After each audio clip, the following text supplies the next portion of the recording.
ನೀವು ಕೂಡ ಬಿಳಿ ಕೂದಲನ್ನು ಮರೆಮಾಚಲು ಕೆಮಿಕಲ್ ಡೈಗಳನ್ನು ಹಚ್ಚುತ್ತಾ ಇದ್ದರೆ ಖಂಡಿತವಾಗ್ಲೂ ಒಮ್ಮೆ ಈ ಒಂದು ನ್ಯಾಚುರಲ್ ಹೇರ್ ಡೈಯನ್ನು ಹೋಮ್ ಮೇಡ್ ಹೇರ್ ಡೈಯನ್ನು ನೀವು ಕೂಡ ಒಮ್ಮೆ ಅಪ್ಲೈ ಮಾಡಿ ನೋಡಿ. ನಿಮ್ಮ ಕೂದಲು ಅಷ್ಟು ಕಪ್ಪಾಗುತ್ತೆ ಅಂದರೆ ಪ್ರತಿ ಬಾರಿ ನೀವು ಶಾಂಪು ಮಾಡಿ ತೊಳೆದ್ರೂ ಕೂಡ, ದಿನ ಬಿಟ್ಟು ದಿನ ತೊಳೆದ್ರೂ ಕೂಡ ಅಥವಾ ಪ್ರತಿದಿನ ತೊಳೆದ್ರೂ ಕೂಡ ಸ್ವಲ್ಪ ಕೂಡ ಬಣ್ಣ ಹೋಗೋದಿಲ್ಲ. ಎಷ್ಟು ಕಪ್ಪಾಗುತ್ತೆ ಅಂದರೆ ಕಾಡಿಗೆ ಎಷ್ಟು ಕಪ್ಪಾಗುತ್ತೆ. ಜೊತೆಗೆ ಮತ್ತೆ ಏನು ವೈಟ್ ಹೇರ್ಸ್ ಇರುತ್ತೆ ಅದು ಬೆಳವಣಿಗೆ ಕೂಡ ಆಗೋದಿಲ್ಲ, ಬೆಳೆಯುವಂಥದ್ದು ಕೂಡ ಕಪ್ಪಾಗಿ ಬೆಳಿಲಿಕ್ಕೆ ಇವತ್ತಿನ ಮನೆಮದ್ದು ಸೂಪರಾಗಿ ವರ್ಕ್ ಆಗುತ್ತೆ. ಯಾವ ರೀತಿ ಮಾಡ್ಕೊಳ್ಳೋದು, ಯಾವ ರೀತಿ ಅಪ್ಲೈ ಮಾಡ್ಕೊಳ್ಳೋದು ಅಂತೇಳಿ ಇವತ್ತಿನ ವಿಡಿಯೋದಲ್ಲಿ ನೋಡ್ಕೊಳ್ಳೋಣ. ನೋಡಿ, ಈ ಒಂದು ನ್ಯಾಚುರಲ್ ಹೇರ್ ಡೈಯನ್ನು ಅಥವಾ ಹೇರ್ ಕಲರನ್ನು ಮಾಡ್ಕೊಳ್ಳೋದಕ್ಕೆ ನಾನಿಲ್ಲಿ ಸಾಸಿವೆಯನ್ನು ತೊಗೊಂಡಿದ್ದೀನಿ. ಆ ಒಂದು ಸಾಸಿವೆ ಏನಿರುತ್ತೆ ಒಂದು 3 ಟೀ ಸ್ಪೂನಷ್ಟು ನಾನಿಲ್ಲಿ ತೊಗೊಂಡಿದ್ದೀನಿ. ಅದನ್ನು ಒಂದು ಕಬ್ಬಿಣದ ಬಾಣಲೆಯಲ್ಲಿ ಹುರ್ಕೊಳ್ತಾ ಇದ್ದೀನಿ. ತುಂಬ ಒಳ್ಳೆಯದು, ಒಳ್ಳೆ ಬಣ್ಣ ಬರಲಿಕ್ಕೂ ಕೂಡ ತುಂಬ ಹೆಲ್ಪ್ ಆಗುತ್ತೆ ಕಬ್ಬಿಣದ ಬಾಣಲೆಯನ್ನು ಬಳಸೋದ್ರಿಂದ. ಹಾಗಾಗಿ ನೋಡಿ, ನಾನು ತೊಗೊಂಡಿರೋಂಥ ಸಾಸಿವೆ ಏನಿದೆ 3 ಟೀ ಸ್ಪೂನಷ್ಟಿದೆ. ಅದನ್ನು ಹಾಕ್ಬಿಟ್ಟು ಚೆನ್ನಾಗಿ ಹುರ್ಕೊಳ್ಬೇಕು.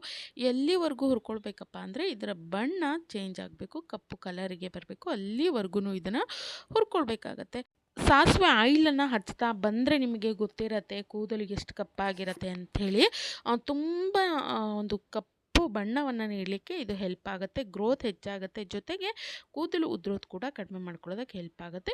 ನೋಡಿ, ಒಂದು ಅರ್ಧ ಭಾಗದಷ್ಟು ಇದು ಸಾಸಿವೆ ಚೆನ್ನಾಗಿ ಸಿಡಿತಾ ಇದೆ, ಬಣ್ಣ ಚೇಂಜ್ ಆಗಿದೆ ಅನ್ನುವಂಥ ಸಮಯದಲ್ಲಿ 1 ಟೀ ಸ್ಪೂನ್ ಆಗುವಷ್ಟು ನಾನಿಲ್ಲಿ ನಲ್ಲಿಕಾಯಿ ಪೌಡರು, ಅದ್ರ ಜೊತೆಗೆ 1 ಟೀ ಸ್ಪೂನ್ ಆಗುವಷ್ಟು ನಾನಿಲ್ಲಿ ದಾಸವಾಳದ ಹೂವಿನ ಪೌಡರ್ ಏನು ಬರುತ್ತೆ ಎರಡೂ ಕೂಡ 1 ಟೀ ಸ್ಪೂನಷ್ಟು ಹಾಕ್ಕೊಳ್ತಾ ಇದ್ದೀನಿ. ಇನ್ನು ನಲ್ಲಿಕಾಯಿ ಪೌಡ್ರು ಕೂಡ ಅಷ್ಟೇ ನ್ಯಾಚುರಲ್ ಆಗಿ ಕೂದಲನ್ನು ಕಪ್ಪಾಗಿಸುವಂಥ ಕೆಲಸವನ್ನು ಮಾಡುತ್ತೆ, ಬೆಳವಣಿಗೆಯನ್ನು ಹೆಚ್ಚು ಮಾಡುತ್ತೆ, ಉದುರೋದನ್ನು ಕೂಡ ಕಡಿಮೆ ಮಾಡಲಿಕ್ಕೆ ಹೆಲ್ಪ್ ಆಗುತ್ತೆ. ಇನ್ನು ದಾಸವಾಳದ ಹೂವಿನ ಪೌಡರ್ ಏನಿರುತ್ತೆ ಅದು ಕೂಡ ಅಷ್ಟೇ ಒಳ್ಳೆ ಬಣ್ಣವನ್ನು ನೀಡುತ್ತೆ, ಉದುರೋದು ಕಡಿಮೆ ಆಗುತ್ತೆ, ಬೆಳವಣಿಗೆ ಹೆಚ್ಚಾಗುತ್ತೆ. ಇನ್ಸ್ಟೆಂಟಾಗಿ ನಮ್ಮ ಕೂದಲಲ್ಲಿ ಒಂದು ಬಣ್ಣ ಅನ್ನುವಂಥದ್ದು ಬರಲಿಕ್ಕೆ ಹೆಲ್ಪ್ ಆಗುತ್ತೆ. ಜೊತೆಗೆ ಕೂದಲು ಕಂಡೀಷ್ನರ್ನ ಬಳಸದೇನೆ ನಮ್ಮ ಕೂದಲು ಸಾಫ್ಟ್ ಆಗುತ್ತೆ, ಸಿಲ್ಕಿ ಆಗುತ್ತೆ, ಆ ಒಂದು ಸ್ಮೂತ್ನೆಸ್ ಅನ್ನುವಂಥದ್ದು ಕೂದಲಿಗೆ ಬರಲಿಕ್ಕೆ ಹೆಲ್ಪ್ ಮಾಡುತ್ತೆ. ಹಾಗಾಗಿ ನಾನಿಲ್ಲಿ 2 ಪೌಡರ್ಗಳನ್ನು ತೊಗೊಂಡಿದ್ದೀನಿ. ಈ ಒಂದು ಸಾಸಿವೆ ಜೊತೆಗೆ ನಾವು ತೊಗೊಂಡಿರೋಂಥ ಇವೆರಡು ಪೌಡರ್ಗಳೇನಿರುತ್ತೆ ಅದರದ್ದು ಕೂಡ ಕಲರ್ ಚೇಂಜ್ ಆಗಬೇಕು. ನೋಡಿ, ಈ ರೀತಿ ತುಂಬ ಕಪ್ಪಾಗಬೇಕು, ಅಲ್ಲಿವರೆಗೂ ಚೆನ್ನಾಗಿ ಈ 3 ಪದಾರ್ಥಗಳನ್ನು ಬಿಸಿ ಮಾಡ್ತಾ ಹೋಗಬೇಕು. ಇದಾಗಿದೆ. ಈಗ ಇದು ಸ್ವಲ್ಪ ತಣ್ಣಗಾಗಲಿಕ್ಕೆ ನಾನು ಹಾಗೆ ಬಿಡ್ತಾ ಇದ್ದೀನಿ. ಈಗ ಗ್ಯಾಸನ್ನು ಆಫ್ ಮಾಡಿಬಿಟ್ಟು ಇದು ಕಂಪ್ಲೀಟಾಗಿ ತಣ್ಣಗಾಗಲಿ. ತಣ್ಣಗಾದ ಮೇಲೆ ನೋಡಿ, ಈ ರೀತಿ ನಾನು ಒಂದು ಮಿಕ್ಸಿ ಜಾರಿಗೆ ಹಾಕ್ಕೊಂಡಿದ್ದೀನಿ. ಅಂದರೆ ನಾವಿಲ್ಲಿ ಪೌಡರ್ ತೊಗೊಂಡಿದ್ದೀವಿ, ಹೌದು, ಅದ್ರ ಜೊತೆಗೆ ಸಾಸಿವೆ ಕೂಡ ಇರೋದ್ರಿಂದ ಅದು ಹಾಗೇ ಇರುತ್ತೆ. ಅದಕ್ಕೋಸ್ಕರ ಅದನ್ನು ನೋಡಿ ಈ ರೀತಿ ನೈಸಾಗಿ ಪೌಡರ್ ರೀತಿ ನಾವು ಮಾಡ್ಕೊಳ್ಬೇಕಾಗತ್ತೆ. ಇದನ್ನು ಮಾಡ್ಕೊಂಡು ಬಂದಿದ್ದೀನಿ ಪೌಡರ್ ನಾನು. ಇದನ್ನು ನೀವು ಒಂದು ಏರ್ಟೈಟ್ ಬಾಕ್ಸ್ನಲ್ಲಿ ಹಾಕಿಟ್ಕೊಂಡ್ಬಿಟ್ರೆ ಆರಾಮಾಗಿ ಎಷ್ಟು ತಿಂಗಳಾದರೂ ಇದನ್ನು ಬಳಸ್ಕೊಳ್ಬೋದು. ತುಂಬ ಇನ್ಸ್ಟೆಂಟಾಗಿ ನೀವು ಈ ರೀತಿ ಎಣ್ಣೆಗಳನ್ನು ಅಥವಾ ಡೈಗಳನ್ನು ಮಾಡ್ಕೊಳ್ತೀವಿ ಅನ್ನುವಂಥ ಸಮಯದಲ್ಲಿ ಇದು ತುಂಬಾ ಉಪಯೋಗಕ್ಕೆ ಬರುತ್ತೆ ಅಂತಲೇ ಹೇಳ್ಬೋದು. ಈ ಒಂದು ಪೌಡರನ್ನು ಒಮ್ಮೆ ಮಾಡಿ ರೆಡಿ ಮಾಡಿಟ್ಕೊಂಡ್ರೆ ತಿಂಗಳಿಗೋರ್ವರೆಗೂ ನೀವು ಆರಾಮಾಗಿ ಬಳಸ್ಕೊಳ್ಬೋದು. ಇನ್ನು ಇದನ್ನು ಮಾಡ್ಕೊಳ್ಳೋಂಥ ವಿಧಾನ, ಡೈಯನ್ನು ನಾವು ಯಾವ ರೀತಿ ರೆಡಿ ಮಾಡ್ಕೊಳ್ಳೋದು ಅಂತ ಹೇಳಿ ನೋಡ್ಕೊಳ್ಳೋದಾದರೆ, ನಾನಿಲ್ಲಿ ಒಂದು ಬೌಲಿಗೆ ಒಂದು 4 ರಿಂದ 5 ಟೀ ಸ್ಪೂನ್ ಆಗುವಷ್ಟು ಕೊಬ್ಬರಿ ಎಣ್ಣೆಯನ್ನು ಹಾಕ್ಕೊಳ್ತಾ ಇದ್ದೀನಿ. ಆನಂತರ 1 ಟೀ ಸ್ಪೂನ್ ಆಗುವಷ್ಟು ನಾನಿಲ್ಲಿ ಕ್ಯಾಸ್ಟರ್ ಆಯಿಲ್, ಹರಳೆಣ್ಣೆಯನ್ನು ಹಾಕ್ಕೊಳ್ತಾ ಇದ್ದೀನಿ. ಹರಳೆಣ್ಣೆ ಹಚ್ಕೊಳ್ಳೋದ್ರಿಂದ ಕೂದಲು ತನ್ನಷ್ಟಕ್ಕೆ ತಾನೇ ಕಪ್ಪಾಗಲಿಕ್ಕೆ ಶುರುವಾಗುತ್ತೆ. ನಿಮ್ಗೆ ಗೊತ್ತಿರ್ಬೋದು, ತಿಂಗಳಿಗೊಮ್ಮೆ 15 ದಿನಕ್ಕೊಮ್ಮೆ ಹಚ್ಚುತ್ತಾ ಬರೋದ್ರಿಂದನೂ ಕೂಡ ತುಂಬ ಉದುರೋದು ನಿಂತು ಹೀಟ್ ಕಡಿಮೆ ಆಗುತ್ತೆ, ಬಾಡಿ ಹೀಟ್ ಕಡಿಮೆ ಆಗುತ್ತೆ, ತಂಪನ್ನು ನೀಡುತ್ತೆ, ಜೊತೆಗೆ ಕೂದಲು ಕೂಡ ತುಂಬ ಉದ್ದವಾಗಿ ದಟ್ಟವಾಗಿ ಕಪ್ಪಾಗಿ ಬೆಳೀಲಿಕ್ಕೆ ಹೆಲ್ಪ್ ಮಾಡ್ತಾ ಹೋಗುತ್ತೆ. ಹಾಗಾಗಿ ನಾನಿಲ್ಲಿ ಹರಳೆಣ್ಣೆ ತೊಗೊಂಡಿದ್ದೀನಿ. ಈ 2 ಎಣ್ಣೆಗಳನ್ನು ಮಿಕ್ಸ್ ಮಾಡ್ಕೊಂಡಿದ್ದಾದಮೇಲೆ ಇದರೊಟ್ಟಿಗೆ ನಾನಿಲ್ಲಿ 1.5 ಟೀ ಸ್ಪೂನ್ ಆಗುವಷ್ಟು ಅಥವಾ 2 ಟೀ ಸ್ಪೂನ್ ಆಗುವಷ್ಟು ಈ ಒಂದು ಪೌಡರ್ ನಾವೇನು ಮಾಡಿ ಇಟ್ಕೊಂಡಿದ್ವಲ್ಲ ಇದನ್ನು ಹಾಕ್ಕೊಳ್ಬೇಕು. ಹಾಕ್ಬಿಟ್ಟು ಚೆನ್ನಾಗಿ ಮಿಕ್ಸ್ ಮಾಡ್ಕೊಳ್ಬೇಕು. ಇನ್ಸ್ಟೆಂಟ್ ಆಗಿರುವಂಥ ಒಂದು ನ್ಯಾಚುರಲ್ ಹೇರ್ ಡೈ ಅನ್ನುವಂಥದ್ದು ನಮಗೆ ರೆಡಿ ಆಗುತ್ತೆ. ಖಂಡಿತ ನೀವು ಇದನ್ನು ಹಚ್ಕೊಳ್ಳೋದ್ರಿಂದ ಕೂದಲು ಶಾಶ್ವತವಾಗಿಯೇ ಕಪ್ಪಾಗುತ್ತೆ ಅಂತಲೇ ಹೇಳ್ಬೋದು. ಅದ್ರ ಜೊತೆಗೆ ನೀವು ಯಾವುದೇ ಕೆಮಿಕಲ್ ಡೈಗಳನ್ನು ಹಚ್ಕೊಳ್ಳೋದ್ರಿಂದ ತಕ್ಷಣಕ್ಕೇನೋ ಕೂದಲು ಕಪ್ಪಾಗಿಬಿಡುತ್ತೆ, ಆದರೆ ಅದರಿಂದ ಸಾಕಷ್ಟು ನಿಮಗೆ ಒಂದು ಸೈಡ್ ಎಫೆಕ್ಟ್ಸ್ ಅನ್ನುವಂಥದ್ದು ಇರುತ್ತೆ.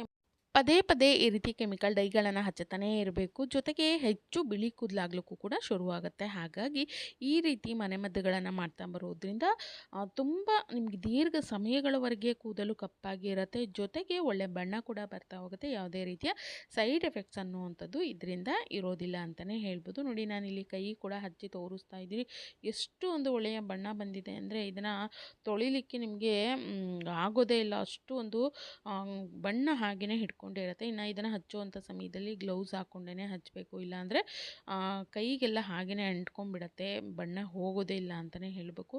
ಅಷ್ಟು ಬಣ್ಣ ಎಫೆಕ್ಟಿವ್ ಆದಂಥ ಒಂದು ಗಾಢವಾದಂಥ ಬಣ್ಣವನ್ನು ಇದು ನೀಡುತ್ತೆ.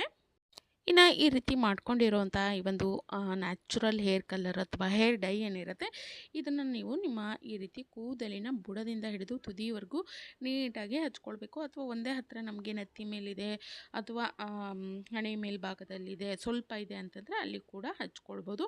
ಎಷ್ಟು ಬೇಕೋ ಅಷ್ಟನ್ನು ಹಚ್ಕೊಳ್ಬೋದು. ಇಲ್ಲ ತುದಿವರೆಗೂ ಆಗಿದೆ ಅಂದರೆ ಇಡೀ ಕೂದಲಿಗೂ ಕೂಡ ಹಚ್ಚಿಬಿಟ್ಟು ಇದನ್ನು ನೀವು ಒಂದು ಅರ್ಧ ಮುಕ್ಕಾಲು ಗಂಟೆನಾದರೂ ತಲೆಯಲ್ಲಿ ಹಾಗೆಯೇ ಬಿಟ್ಕೊಳ್ಬೇಕು. ಆನಂತರ ನೀಟಾಗಿ ನೀವು ಹೇರ್ ವಾಶನ್ನು ಮಾಡ್ಕೊಳ್ಳಿ. ಶಾಂಪೂ ಬೇಕಿದ್ದರೆ ಹಾಕ್ಬೋದು, ಇಲ್ಲಾಂದರೆ ನೆಕ್ಸ್ಟ್ ದಿನ ನೀವು ಶಾಂಪೂ ಹಾಕ್ಬಿಟ್ಟು ಹೇರ್ ವಾಶ್ ಮಾಡ್ತೀವಿ ಅಂದರೆ ಮಾಡ್ಕೊಳ್ಬೋದು.